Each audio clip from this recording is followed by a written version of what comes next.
پس همون گم کردم حالی گم نمیکردم میرفتم از سخوات 5 تا نان بخریدم خانه ببرم حالی به پا خانه برم میکشم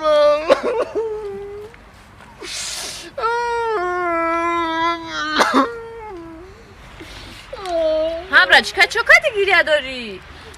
یا پنسمو داشتم گم کردم وی؟ پنسم گم کردی؟ او پنسمت کاغذی بود یا تنگگی؟ تنگگی ها تنگگی بود اخی ما یا پنسمت کاغذی دارم بای من نبینی براتش کمالی این همه اپاش که یا دادنی بود و بودلش نشید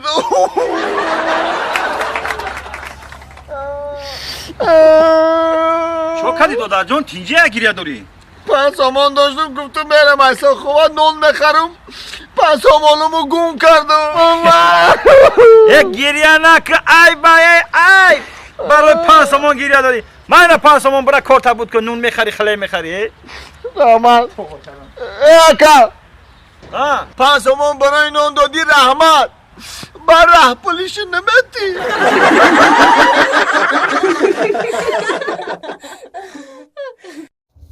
گوش که مهینم میدونی من ترا برای چی فایرود کردم همینجا؟ برای چی؟ او من ترا فایرود کردم که همین خونگی شما قیمتی بد گفتیسی این پلا باور که خونگی را روی کردم رفت این اوتام کردی و چم رفت دیدیشونه با فکرم رفت خواستگاری و 25,000 سومون گفت او زوری من نمیرسه واقعا 25,000 سومون دا من همین 20,000 خونه دا تیار دارم همین 20,000 بیارم و خیلی مایلا یا بالای دیگه میکنم تو آخری همین ماه یا ایسوس خر میکنم یا 200 می دیگه میرم بالاش نمیمونم 20 200 نمیشه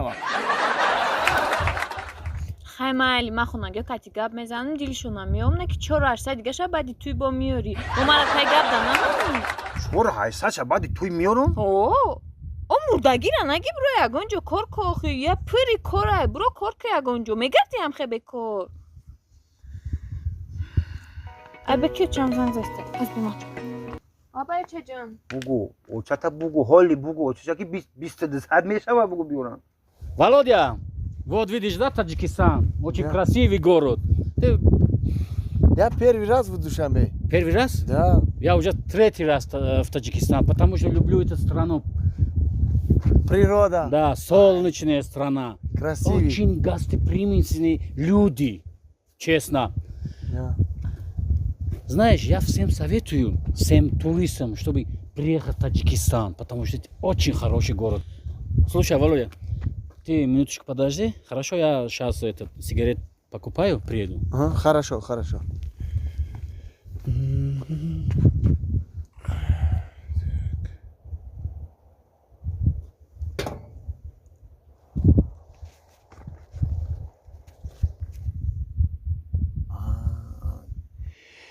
ای 400 خودش اومد 400 همینجا بدهی کن اکا ممکنه تلفن تا 1 مینوت زنگ بزنیم یک برادر ده چی و؟ تلفن ممکنه بگم از زنگ بزنیم اجا телефон. Пожалуйста. آها رحمت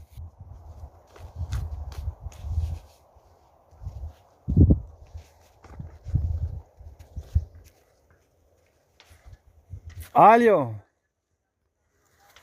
سازی جمشید تینجی سلامتیت خوبه الو کجا داری وزاد نیمیسته ای вор! Стой!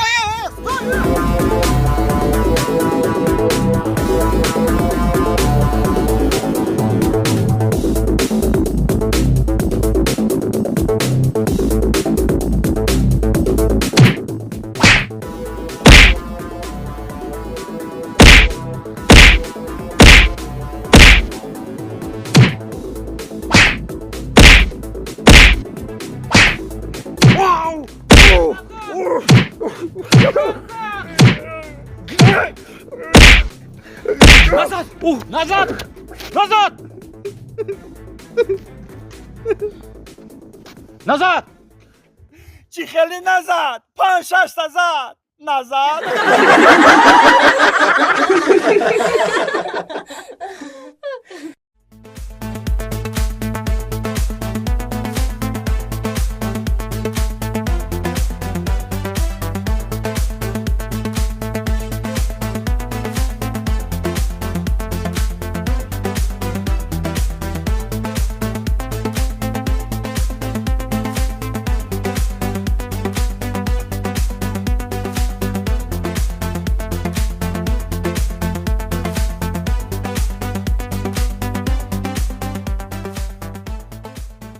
صاحبخانه او صاحبخانه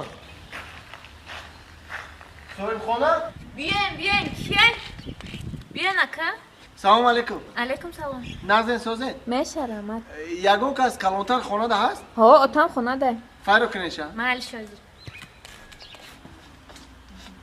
کیه بگو بیایا بی جورا سلام علیکم و علیکم با سلام و علیکم نازه تقوی سوزن رحمت بی خونه بدونی نشناختم نکی اکا رحمت روسیگه من همین یک ماشین همین کوچه شما خدمت گذارم خب دیدم همین حوالیتون رو دیدم بسیار گفتم وضعیتش بیزه گفتم بدرم احوالتون یک خبردار شم هزار رحمت جورا هزار رحمتی کلان هزار رحمتی کلان ما همی شکرانه میکنیم که شما همی ایده ما میدرین ای احوالی ما خبردار میشین هزار رحمتی کلان هزار رحمتی سلامت باشین بی بدونی خونه بدونی گفتم که تقوا جان یک کاری خیره اگر روزی باشین همین خونه رو ما یک چپه کنیم پول چپه کنیم خب بعد همینجا یک خونه حضور زمان شما دا ساخته توفه کنیم هزار رحمتی کلان هزار رحمت پروردگار خدا جان همین خیلی سطح جوانان را زیاد کنه که همین خیلی میدرین احوالی ما خبردار میشن دستگیری میکنن هزار رحمت جورا هزار رحمت سلامت باشین شما تیارتون ببینید ما پگاه استور رایی میکنم میان چینی چوخ میکنن نصیب باشه خانه رو سر میکنن ساختنشان در نام صدقه با شما چند استور رایی میکنیم 4 استور رایی میکنیم 4 استور رایی نکنیم که همین 3 تا رایی کنیم بس اینا من خودم بیکارم قطعشون کار میکنم تقوا جان شما تشویش نکشین یک چای کبوتی تاق دم کنین در بالای سر استاد چای نوشیده نظارت کردن گیرید ما همو پولی استاد را عدل نمیتونم با نصیب باشه اویلی کشما را هر ماه 800 سومونی میتونم هزار رحمتی کلان خدا برکت افته میندارم باور که میندارم هزار رحمتی کلان بیا خونه بدریم اخی شید نه میرم رحمت تقوا جان شما تایلتون ببینید ما هم پگاه هم استاد رو رایی میکنم مسئله شما رو میبینم خوب نازمونه هزار رحمتی کلان رای جان لبای میگم یه چی دیگه را پرسم لبای میگم جوره همی معاش استاد کمک کار ندارم همین معاشی ما کم نیست